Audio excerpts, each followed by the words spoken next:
우리 다 함께 한 목소리로 합독해 보도록 하겠습니다. 다윗 왕이 나이가 많아 늙으니 이불을 덮어도 따뜻하지 아니한지라. 그의 시종들이 왕께 아뢰되 우리 주 왕을 위하여 젊은 처녀 하나를 구하여 그로 왕을 받들어 모시게 하고 왕의 품에 누워 우리 주 왕으로 따뜻하게 하세요.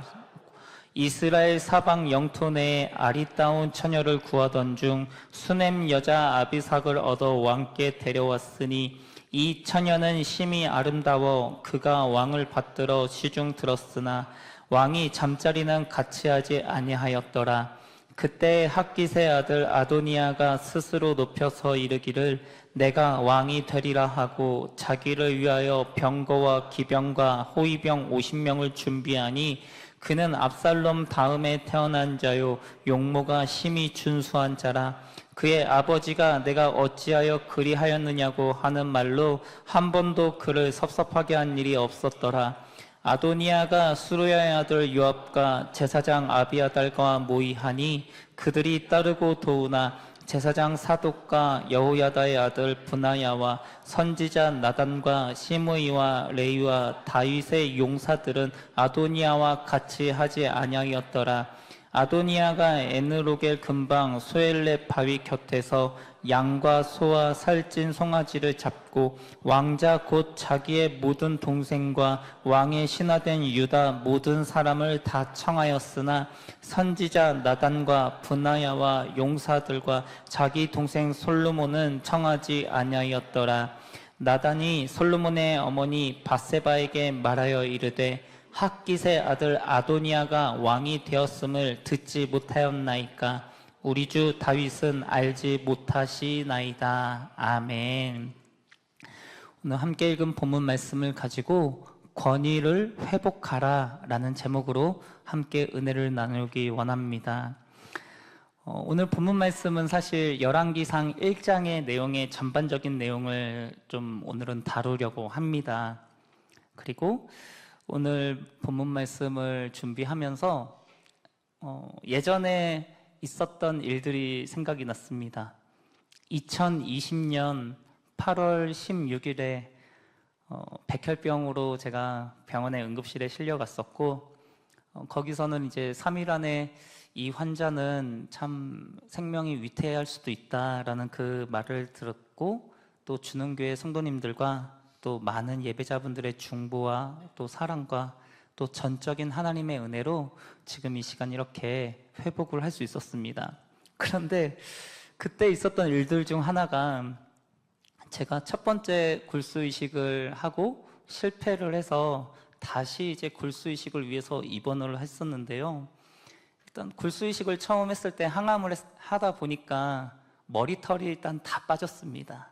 그리고 이 면역에 관련된 그런 질환이기 때문에 물에 닿으면 이제 그 물이 세균 감염을 일으켜서 씻을 수도 없었습니다. 그리고 이제 뭐 씻지를 못하니까 한 달 정도를 못 씻었는데 이 면도를 하고 싶어도 면도 칼에 자칫 실수해서 긁히게서 피가 나게 되면은 이제 제 혈액 세포에 이제 그 정상적으로 세포들이 안 나오니까 지혈도 안 되는 거예요. 그래서 병원에는 또 건조하니까 제가 코 파다가 코피가 났었거든요. 2시간 동안 피가 안 멈춰서 수혈을 받았습니다. 어쨌든 그렇게 한 달 동안 씻지 못하고 털은 막 덥수룩하고 그 상태에서 지냈는데 어느 날 이제 새로 오신 어떤 간호사 선생님이 들어오시는 거예요. 그 간호사 선생님이 이제 이것저것 체크를 하다가 이제 병간호를 하고 있는 지금의 아내를 보면서 저한테 얘기를 하는 거예요. 어머, 아버님은 이렇게 이쁜 따님이 병간호를 해주고 정말 좋으시겠어요.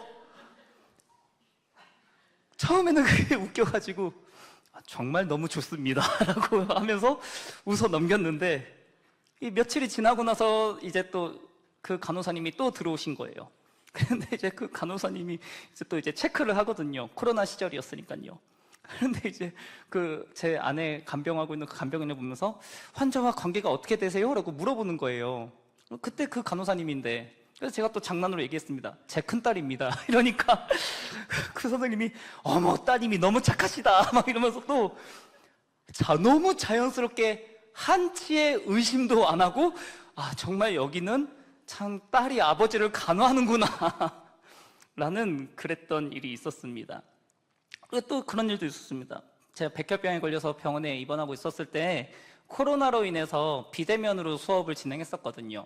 그래서 제가 목회대학원에 또 수업을 진행하면서 이제 노트북으로 이제 수업을 진행하는데, 거기에 이제 줌으로 이제 같이 수업 듣는 여러 분들이 같이 수업을 하고 있는데, 이제 비대면이 풀리고 저도 회복을 해서 이제 대학원에 다시 대면 수업으로 해서 이제 갔는데, 그때 몇몇 분들이 그때의 모습을 얘기하는 거예요.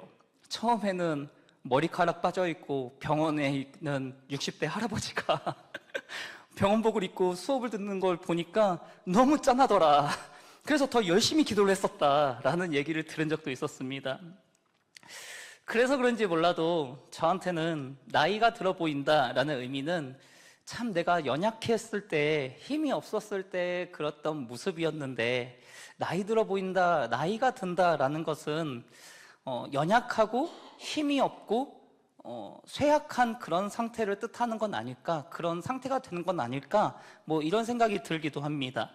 왜냐하면은 오늘 본문 말씀 1절에도 다윗 왕이 나이가 많아 늙으니 이불을 덮어도 따뜻하지 아니한지라 라고 얘기하고 있습니다. 뭐 다윗 왕은 저랑 같은 이유는 아니지만 나이가 많아서 늙었어요. 근데 성경에서 얘기하고 있는 것은 다윗이 곱게 뭐 나이가 들어서 시간이 지났다 뭐 이런 뜻이 아니라, 이불을 덮어도 따뜻하지 아니하는 그런 만큼 쇠약하고 아주 나이가 많아서 이제는 힘이 없는 상태가 되었다라는 것을 얘기하고 있는 거예요.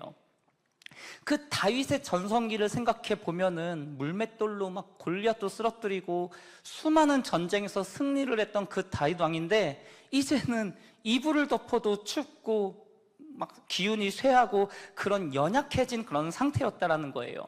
그러니까 이제 다윗의 신하들이 이 다윗의 이 상황을 보면서 젊은 처녀를 하나 구해서 시중을 들게 하자라는 그런 방법을 찾습니다. 그런데 이제 여기서 생각을 해보게 되는 거예요. 왜 시중을 들게 했을까? 나이가 많아지면은 근육도 약해지고 잘못하다가 넘어지면 크게 다칠 수도 있으니까, 그렇다면 딱 봐도 힘있고 든든할 것 같은 그런 장정들이 옆에 붙어야 되는데 왜 젊은 처녀를 구해서 시중을 들게 했을까? 그 이유를 보면 다윗 왕이 이불을 덮어도 따뜻하지 아니하다라는 것으로 보았기 때문입니다. 그래서 2절 중반절에 보면은 왕을 받들어 모시게 하고 왕의 품에 누워 우리 주 왕으로 따뜻하게 하시리이다 라고 이렇게 돼 있는데, 그 조건에는 또 젊은 처녀만 붙는 게 아니라 3절에 보면은 이스라엘 사방 영토 내에 아리따운 처녀, 그러니까 이스라엘의 그 영토 중에서도 가장 아리따운 처녀가 조건에 붙었고요. 그리고 그 처녀를 구했는데 4절에는 또 이렇게 기록합니다. 이 처녀는 심히 아름다워. 성경에서 심히라는 단어가 표현이 나오면은 이것은 아주 강조가 된 표현이거든요. 이스라엘 영토를 막 수배하고 거기서 젊고 가장 꽃다운 그런 나이의 처녀를 구해서 이 다윗 왕의 옆에 이제 시중을 들게 하고 잠자리를 같이 하겠다라는 거예요. 이제 여기서 또 생각을 해보게 되는 거예요. 제가 만약에 다윗 왕의 입장이 되었을 때 우리나라 전국에서 막 가장 아름답고 젊은 처녀 한 명을 구해서 그 처녀가 막 저의 삶에서 막 시중을 들다가 밤이 되는데도 집에 안 가고 계속 옆에서 자겠다 이러면은 어떤 일이 벌어질까요? 뭐 한 가지 확실하게 알 수 있는 것은, 말씀드릴 수 있는 건, 아마 지금의 아내에게 저는 아마 큰일 날지도 모릅니다. 무슨 말씀을 드리고 싶은 거냐면, 정말 그 사람이 연약하고 그런 나이가 차서 시간이 남지 않았다면 사랑하는 어떤 가족들과의 시간을 보내게 해준다거나 뭐 다른 방법도 있을 텐데, 왜 심히 아름다운 처녀를 붙이게 한 다음에 그 다음에 5절의 내용을 보면은 그때 핫깃의 아들 아도니아가 스스로 높여서 이르기를 하면서 아도니아에 대한 얘기가 이 진행이 된다라는 거예요. 그렇다면 이것을 전략적으로 한번 생각을 해본다면 저는 이렇게 이 내용을 보았습니다. 먼저는 아도니아가 왕이 되기 위해서 병거와 기병과 호위병들을 막 모으고 있습니다. 그러면 일단은 다윗 왕에게는 아주 젊고 힘이 아름다운 처녀를 붙였으니까 정신 못 차리게 하고, 그리고 핫깃이 이제 스스로 높여서 핫깃이 높인 게 아니죠. 아도니아가 막 스스로 이제 왕이 정신 못 차리고 있을 때 병력을 모아서 내가 왕이 되어야겠다라는 그런 그림으로 비춰질 수도 있잖아요. 어떻게 보면은 세상은 우리의 시선과 마음을 뺏어서 정신 못 차리게 하는 건 아닐까라는 그런 생각이 들기도 합니다. 그래서 이제 아도니아가 성경에서는 다윗에게 이제 심히 아름다운 처녀를 붙였고, 그 바로 다음 구절에 아도니아가 내가 왕이 될 거다라고 하면서 병거를 모으고 신하들을 모으고 이렇게 내용이 진행이 됩니다. 그런데 이제 여기서 한 가지 더 의아한 것은 이 아도니아가 마차와 병거와 호위병들을 한두 명 모은 게 아니라 막 50명씩 모았다는 거예요. 그렇다면 이것은 그 아도니아 왕자가 지금 병력을 모으고 있다라는 이것을 그 왕궁에 있는 사람들이 모르지 않았을 거라는 거예요. 분명히 무슨 일이 벌어질 텐데. 그렇다면 신하들은 다윗 왕에게 가서 지금 당신의 아들이 반란을 지금 준비하는 것 같다, 준비해야 된다, 조심해야 된다, 뭐 이렇게 얘기를 해야 되는데 신하들조차도 다윗 왕에게 뭐 어떤 준비해야 된다는 말을 하는 상황이 전혀 나타나지 않습니다. 왜냐하면은 6절에 보니까 그는 압살롬 다음에 태어난 자요 용모가 심히 준수한 자라 라고 기록되어 있기 때문입니다. 먼저는 압살롬은요 용모가 출중하고 어느 한 곳 흠잡을 데가 없는 사람이었는데, 그 다음에 태어난 그 아도니아도 용모가 심히 준수하다라고 기록하고 있는 거예요. 그러니까 신하들의 입장에서는 그 압살롬이라고 했던 뛰어나고 흠잡을 데 없었던 그 압살롬이 죽고 나서 그렇다면 누가 왕이 될까? 신하들은 그 왕이 될 차기 왕에게 줄을 서야 되는 거잖아요. 그러니까 다윗 왕은 이제 나이가 늙어서 몸이 차고 그러는데 누구한테 줄을 서야 될까 찾다 보니까 아도니아인 거예요. 또 아도니아가 이제 내가 왕이 되겠다 하면서 스스로 높이기 시작하면서 막 병력들을 모으니까, 그러니까 이제 이 신하들도 아도니아 편에 서기 시작하고, 그리고 6절 후반절에 보면 또 이렇게 기록되어 있습니다. 그의 아버지가 내가 어찌하여 그리하였느냐 하는 말로 한 번도 그를 섭섭하게 한 일이 없었더라. 그러니까 신하들 입장에서는 아도니아 편에 서서 아도니아가 왕이 된다 한들 다윗 왕도 이해는 해주겠지, 한 번도 혼낸 적이 없으니까 라고 하면서 이제 아도니아 쪽으로 세력이 이렇게 막 커지고 있는 상황인 거예요.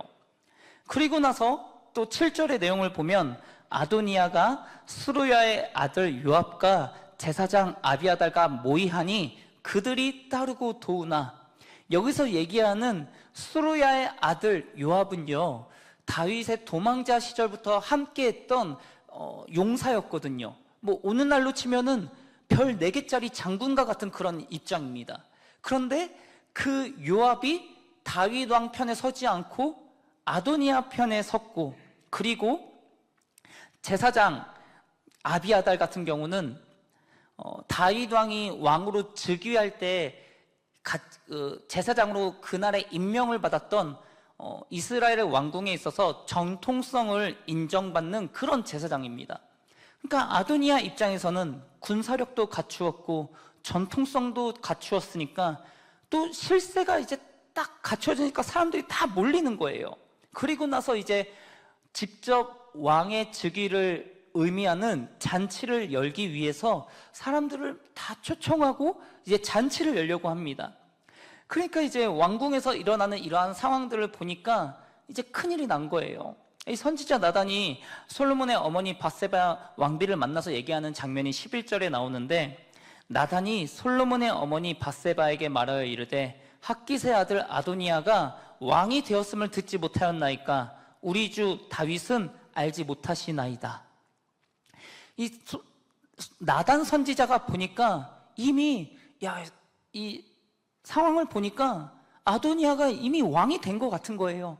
모든 사람들이 다 그 편에 섰고, 물론 아도니아가 그 잔치에 초청하지 않은 사람들도 있었지만 이미 모든 실세가 기울여졌기 때문에 이미 아도니아가 왕이 되었다, 왕궁의 이 소문이 파다하다. 그런데 우리 주 다윗은 이것을 알지 못하고 있습니다 라고 하면서 얘기를 하는 거예요. 그러니까 이제 밧세바 왕비가 이 선지자 나단의 얘기를 듣고 다윗 왕의 얘기를 하러 이제 다윗 왕의 그 방에 들어갑니다. 그 내용이 1장 15절에 나오고 있는데요. 밧세바가 이에 침실에 들어가 왕에게 이르니 왕이 심히 늙었으므로 수냄 여자 아비삭이 시중 들더라. 여기서도 강조된 것, 왕이 심히 늙었다.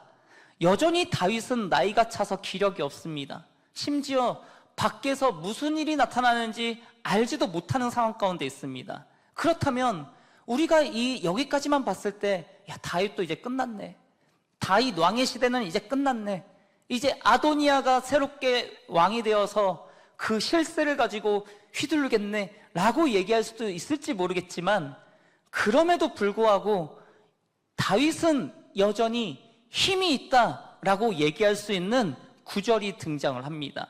열왕기상 1장 29절입니다. 이거는 우리 다 같이 한번 읽어볼까요? 왕이 이르되 내 생명을 모든 환난에서 구하신 여호와께서 살아계심을 두고 맹세하노라. 다윗의 고백이에요. 여전히 다윗은 내 생명을 모든 환난에서 구하신 분은 하나님이시다. 그리고 그 하나님이 여전히 살아계신다. 다윗은 하나님 앞에, 하나님께 모든 것을 걸고 하나님 앞에 모든 것을 구했기 때문에 비록 밖에서 무슨 일이 일어나는지 나이가 힘이 맑아서 노약하고 쇠약하고 힘이 없어 보이지만 하나님 앞에서 그 삶을 살아가기 때문에 여전히 다윗에게는 권위가 있고 힘이 있다라는 거예요. 그래서 4절의 내용을 보면은 이 처녀는 심히 아름다워 그가 왕을 받들어 시중하였으나, 이 처녀가 심히 아름다웠고 왕을 받들어서 열심히 시중했지만 다윗 왕의 그 반응을 보면은 왕이 잠자리는 같이 하지 아니하였더라. 이 본능을 이겨낼 수 있었던 것, 다윗이 도덕적으로 뭔가 확고하게 서 있기 때문이 아니라 이 본능을 이겨낼 수 있었던 것 또한 내 생명을 구하신 하나님이 여전히 살아계시고 나와 함께 하신다라는 그 믿음이 있었기 때문에 다윗은 넘어가지 않았다라는 거예요. 오늘날 교회의 권위는 어디서 나올까요? 최근에도 여러 뉴스를 통해서 알 수 있었던 사건들이 있습니다. 중대형 교회에서 여러 사건들이 나옵니다. 성에 관련된 사건도 많이 나옵니다. 물질에 관한 사건도 많이 나옵니다. 이런 사건들을 보면 너무나 안타까우면서도 부끄러울 때가 많습니다. 댓글들 보면은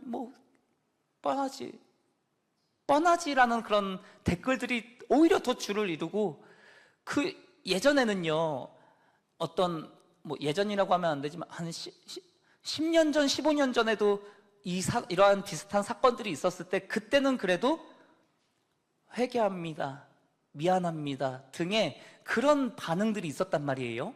그런데 요즘에는요, 그런 반응들조차가 없어요. 모두가 한 마음으로 다 같이 욕을 해요. 그러니까 이 사태에서 우리가 기도해야 될 것이 있다면, 여전히 하나님은 살아계시고 나의 생명을 주관하시고 함께 하시다. 그리고 그 하나님께서 이 나라와 한국 교회와 나의 가정을 통치하시고 주관하신다. 그렇기 때문에 우리가 더 중보하며 기도할 수 있어야 된다는 거죠. 열왕기상 1장의 그런 결론들을 한 번 더 살펴보려고 하는데요. 1장 41절에서 43절의 내용을 보면은 아도니아와 그와 함께한 손님들이 먹기를 마칠 때에 다 들은지라 요압이 뿔납할 소리를 듣고 이르되 어찌하여 성읍 중에서 소리가 요란하냐? 말할 때 제사장 아비아달의 아들 요나단이 오는지라. 아도니아가 이르되 들어오라, 너는 용사라, 아름다운 소식을 가져오는도다. 요나단이 아도니아에게 대답하여 이르되 과연 우리 주 다윗 왕이 솔로몬을 왕으로 삼으셨나이다. 이 중간에 어떤 일이 있었냐면은 이제 나단 선지자가 다윗 왕에게 지금 당신의 아들이 스스로 왕이 되었습니다. 왕궁에 이 소문이 다 퍼졌습니다. 그런데 다윗 왕이 우리에게 말씀하시지 않았습니까? 내 아들 솔로몬이 왕이 될 거라고. 그런데 아도니아가 지금 스스로 반란을 일으켰습니다. 그러니까 다윗 왕이 선지자 나단의 말을 듣고, 나단 다음에 또 왕비 밧세바가 또 들어와서 똑같이 얘기를 하니까 이제 다윗 왕이 솔로몬을 왕으로 삼고 선지자 나단이 기름을 부었어요. 그리고 이제 왕의 수레를 타고 이 솔로몬이 이스라엘의 성 안과 그 밖을 쫙 돈 거예요. 그러자 이제 뿔나팔 소리가 들리면서 사람들이 다윗 왕에 이어서 솔로몬이 왕이 되었다라는 이 뿔나팔 소리와 이 얘기를 들으니까 이제 이 아도니아가 이상한 거죠. 무슨 일이 일어난 거야 이게? 뭔 일이야? 이러고 있으니까 이제 다윗 왕이 솔로몬을 왕으로 삼으셨습니다. 그런데 이 소식을 듣자마자 아도니아와 함께한 사람들이 다 놀라서 도망을 갑니다. 49절에 아도니아와 함께한 손님들이 다 놀라 일어나 각기 갈 길로 간지라. 정치적으로 핵심 인물들이 다 모여 있습니다. 그런데 왜 도망을 갈까요? 뭐 여차하면은 힘이 여기 있는데 그냥 쿠데타 일으켜서 다시 왕으로 그냥 삼으면 되는데, 이 소식을 듣자마자 함께한 손님들이 다 놀라서 각기 도망을 갔다라는 거예요. 여기서 우리는 한 가지 발견할 수 있어야 됩니다. 아무리 환경과 조건과 세상의 모든 기준을 다 갖추어도 하나님의 기름 부으심이, 하나님의 그 통치하심을 이길 수가 없는 거예요. 하나님이 이미 세상을 이기셨다라는 거예요. 이미 세상도 그것을 알고 있기 때문에 이것을 들은 모든 실세들과 정치 권력들이 다 놀라서 도망을 갔다라는 거예요. 그렇다면 저와 여러분들은 어떨까요? 우리는 무엇을 따라가고 있을까요? 이 세상 속에서 우리는 어떤 것을 따라가야 될까요? 교회학교 예배자들을 보면은 참 안타까울 때가 있습니다. 이제 시험 기간이잖아요. 시험 기간 중에 있기도 하지만 시험 기간만 되면은 출석률이 50%가 떨어져요. 이거 심각한 거예요. 그런데 문제는 제가 예전에 중고등부 맡을 때는 그 아이들이, 전도사님 죄송해요, 이 아이들이 저한테 사과를 해요. 야, 왜 미안하냐? 저 시험 기간이라서 교회 못 가요. 아니, 시험 기간인데 왜 교회를 못 오니? 학원에서 특강 보충이 있어요. 몇 시에? 9시요. 몇 시에 끝나는데? 9시요. 9시에 갔다가 9시에 끝난다는 게 뭔 말이야? 아침 9시에 가서 저녁 9시요. 이 말이 되는 거예요? 주말인데? 토요일에 어떤 친구는 새벽 1시, 12시까지 학원에 있다 와서 너무 피곤해서 잠을 자야 된다고. 죄송해요. 이 얘기를 하는 거예요. 전 그 얘기 듣고, 너네들이 왜 나한테 미안해 하냐. 한편으로 너무 안타까운 거죠. 그 아이들의 부모님은 이것을 보고 아무렇지 않은 걸까? 우리 아이가 열심히 공부하는구나, 새벽까지 공부하는구나. 물론 이 아이들의 말을 제가 어디까지 믿어야 될까, 이런 생각도 해봤는데요. 근데 한편으로는 그런 생각이 드는 거죠. 이게 정말 사실이라면 너무한 거 아닌가. 이 아이들이 학원 때문에 교회를 못 간다, 예배 못 드린다라고 얘기하고 있는 이 말에 대해서 이것을 부모님들은 어떻게 반응을 하실까? 오히려 더 격려하면서 그래, 잘하고 있어. 무엇을 쫓아가야 될까요? 아도니아가 그랬잖아요. 정치 핵심 인력, 군사력, 전통성, 종교 모든 걸 다 등에 업고 왕이 됐잖아요. 그런데 정작 이 아도니아가 놓친 건 뭘까요? 사람들은 다 모아놨는데 정작 이 아도니아는 하나님에 대한 내용은 한 번도 언급이 되지 않습니다. 하나님에 대한 건 한 번도 언급이 되지 않아요. 모든 사람들이 다 따라와요. 그런데 정작 그 사람들은 보지만 하나님을 보지 못하는 게 바로 아도니아라는 거예요. 결국엔 모든 사람들이 다 떠나가고 아도니아가 혼자 홀로 남았잖아요. 이거는 반란이 실패가 된 거예요. 그러니까 아도니아는 이제 실패했기 때문에 죽을 수밖에 없는 그런 위기에 처해 있습니다. 그런 아도니아가 했던 반응이 참 뜻깊습니다. 50절에 나와 있는데요.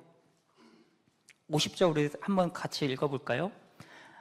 아도니아도 솔로몬을 두려워하여 일어나 나가서 제단 뿔을 잡으니. 아도니아는 다른 사람들처럼 멀리 도망간 게 아니라 일어나자마자 가서 제단에 뿔을 잡았다라는 거예요. 제단에 뿔을 잡으면 그 사람은 목숨을 해할 수가 없습니다. 아도니아가 제단에 뿔을 잡았어요.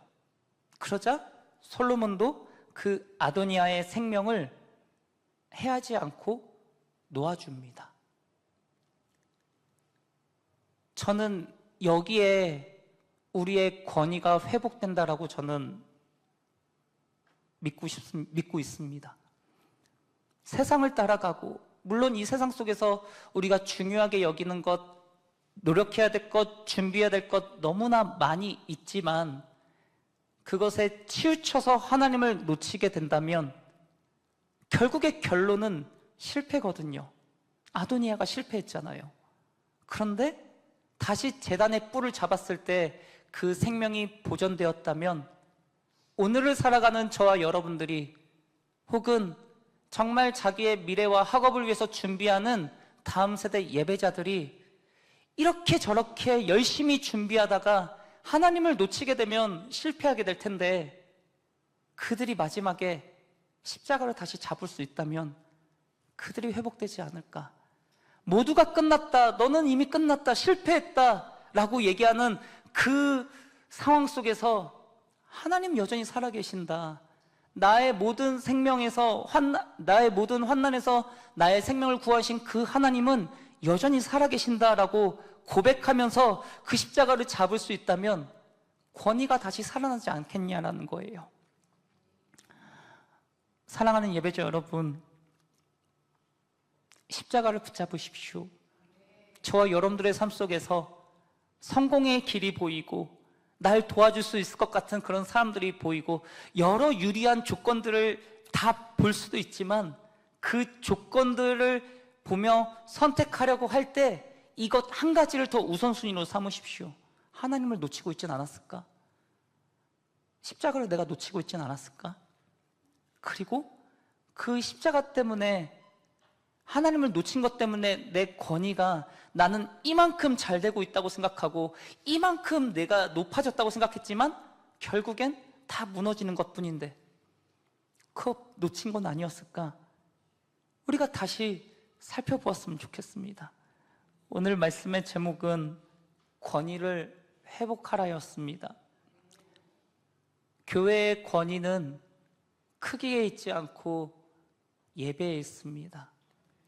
예배자들의 권위는요, 비싼 뭔가 좋은 고급스러운 그런 것보다도 예배자들의 권위는 하나님의 그 말씀 가운데 내가 얼마나 실천하며 십자가 바라보며 예수님 닮아가고자 노력하며 살아가고 있느냐에 따라서 예배자들의 권위가 나옵니다. 현재 상황이 교회의 권위를 얘기해 주는 게 아니라 상황은 처음부터, 환경은 처음부터 아무 연결이 없더라고요.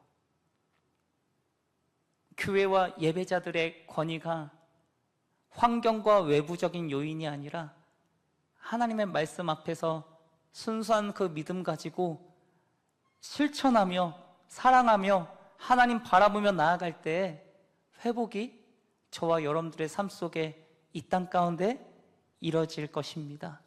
권위를 회복하며 나아가는 귀한 예배자 여러분들 되시길 예수님의 이름으로 축복합니다. 아멘. 기도하겠습니다. 하나님 감사합니다. 주님, 이 땅에 우리의 눈을, 우리의 마음을, 우리의 정신을 빼앗을 만한 것들이 너무나 많이 있습니다. 우리도 자연스럽게 알게 모르게 세상의 유행과 세상의 모든 변화에 대응하며 살아가는데, 하물며 우리 자녀들은 더 그 세상에 흔들리지 않을까 생각해 보게 됩니다. 그 속에서 나도 모르게 그 자녀들의 열심과 노력에 잘하고 있다, 그렇게만 하면 된다라고 하면서 정작 나는 하나님에 대해서, 십자가에 대해서 얘기 못 해주는 그럴 때도 있는 것 같습니다. 우리의 권위, 예수 그리스도의 그 십자가의 사랑과 생명과 구원을 다시 회복시켜 주시옵소서. 이 땅 가운데서 흔들리지 않고 기준 잡고 예수님 앞에 담대히 나아갈 수 있는 믿음의 능력 있는 세대로서 우리를 삼아 주시옵소서. 감사드리며 예수님 이름으로 기도합니다. 아멘. 우리 함께 찬양하며 기도했으면 좋겠습니다. 내 모습 이대로 사랑하시네, 연약함 그대로 사랑하시네. 나의 모든 발걸음 주가 아시나니, 날 인도하소서. 내 모습 이대로 사랑하시네, 연약함 그대로 사랑하시네. 나의 모든 발걸음 주가 아시나니, 날 인도하소서. 주의 날개 아래 거하는 것, 주의 임재 안에 거하는 것, 나의 가장 큰 소망, 나의 가장 큰 은혜, 주와 함께 동행하는 일, 주의 날개 아래 거하는 것, 주의 임재 안에 거하는 것, 나의 가장 큰 소망, 나의 가장 큰